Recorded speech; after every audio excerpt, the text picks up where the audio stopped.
Hey, what is going on, guys? It is Young here, and today I'm back with another Fortnite video. And in today's video, I want to give you guys some tips and tricks on rotation when it comes to getting 20 kill games, and just everything in between. Give you guys some more tips and tricks for 20 kill gameplays and just getting high kill games in general. And before we get into the video, I have a V-Buck giveaway. If you guys want a chance to win some free V-Bucks, all you need to do is to drop a like on this video, make sure you guys subscribe to the channel, turn on my notifications, and leave a comment down below of your Xbox gamer tag, your PSN gamer tag, or Epic account. And as well, if you guys don't already, make sure you guys have me added and supported as a creator. It's super simple to do. All you need to do is go to the item shop, then just tap X and hit support a creator, and then type in my code. It's the same as my gamer tag. Just type in Young Humor and you will have me added and supported as a creator. And alright guys, let's get right to the video. Alright, so in this video, I'm going to be talking about some tips and tricks on how to get more 20 kill wins in Fortnite, and specifically different ways to rotate and different ways to find more people so that you guys can get a lot more 20 kill wins more easily, because I think that's one of the main issues, especially for me, that I have when it comes to getting 20 kill wins. Is that honestly, I would go for a 20 kill win every single game if I could, but I would say really the hardest thing is, even for me, is just finding enough players to kill. And for honestly, for going for those even 20 or maybe even a 30 bomb, finding a lot of players can be very difficult because you have to get the right lobby, because a lot of the times you're going to have a lot of lobbies where people die off really quickly, and unfortunately that's just how it is. But the one thing that I noticed, and I think a lot of people would agree with me, and for a lot of reasons, for a lot of obvious reasons, if you play solos, it's a lot harder to get 20 bombs than duos, and then it's a lot harder to get 20 bombs in duos than it is for squads. So out of those three game modes, I think squads would be the easiest to go for 20 bombs because you're going to have a lot more people alive. And here's the reason for that, because if you're playing solos, right, so you're playing a game of solos, you have a team that goes retail, you have a team that goes salty. If it's a solo game, basically the only thing that can happen is one player is going to make it out of salty and one player is going to make it out of retail. Because it's only a solo game, you don't have any other teammates. But if you're playing squads and you have two teams that go retail and then you have two teams that go salty, basically, say if no one dies, then that means 4 people are going to be coming out of salty and 4 people are going to come off of retail. So that's why in the games of squads as opposed to duos and solos, you're going to have a lot more people alive when it comes to the mid game and even late game, just because a lot more people are in squads. And in solos, if you see another player, then obviously they're not going to be your teammates, so you're going to be going for the kill. So that's why you're going to find a lot more players alive in squads. So if it comes to finding more players, so if you're, say if you're playing duos or maybe you're playing solos and you're really going off, you're dropping a lot of kills, but you just can't seem to have enough players to find to go for a 20 bomb, then I would obviously have to recommend playing duos or even squads. I think squads would be the best.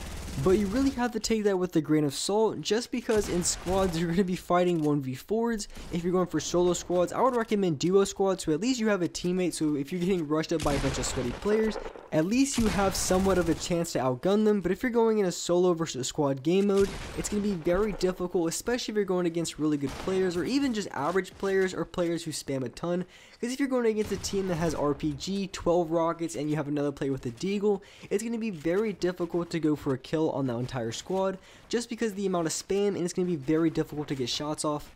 So it really is a give or take. In solos it's only 1v1, so it's going to be a lot easier to win the gunfights, but you're going to be fighting less people, and in squads you're going to be fighting more people, but at the same time fighting 1v4s is going to be difficult to go for the kills.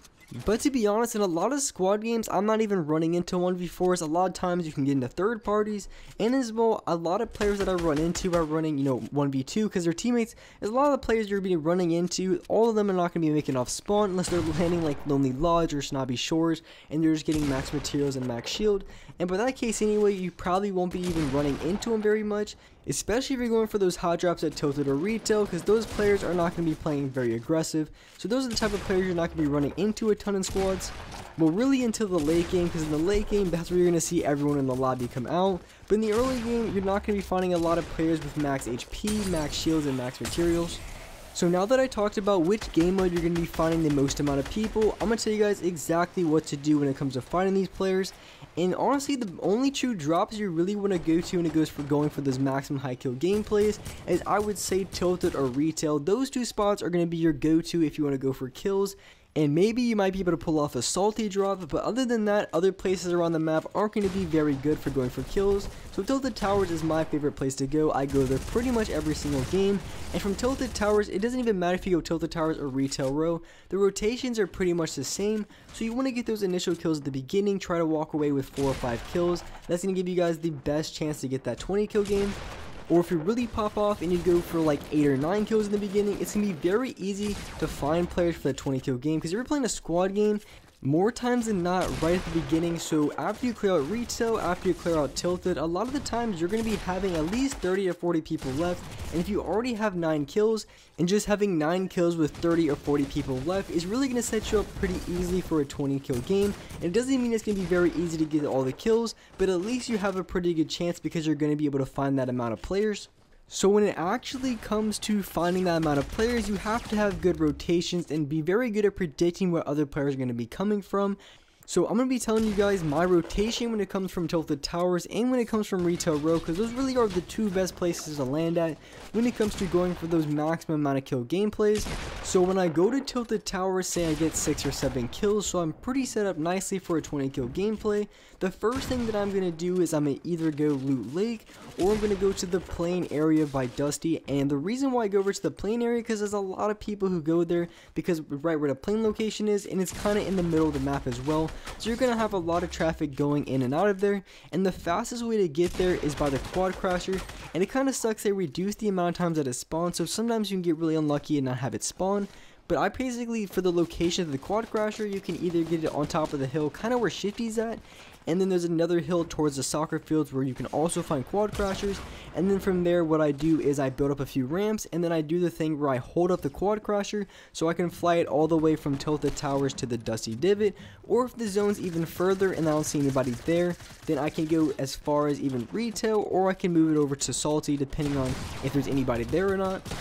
So say I hit up Loot Lake, and then after Loot Lake maybe I kill 1 team in there. So right now I'm at probably 10-11 kills. The next thing that I'm going to do immediately after is I'm going to look at the zone and see exactly where the zones are at.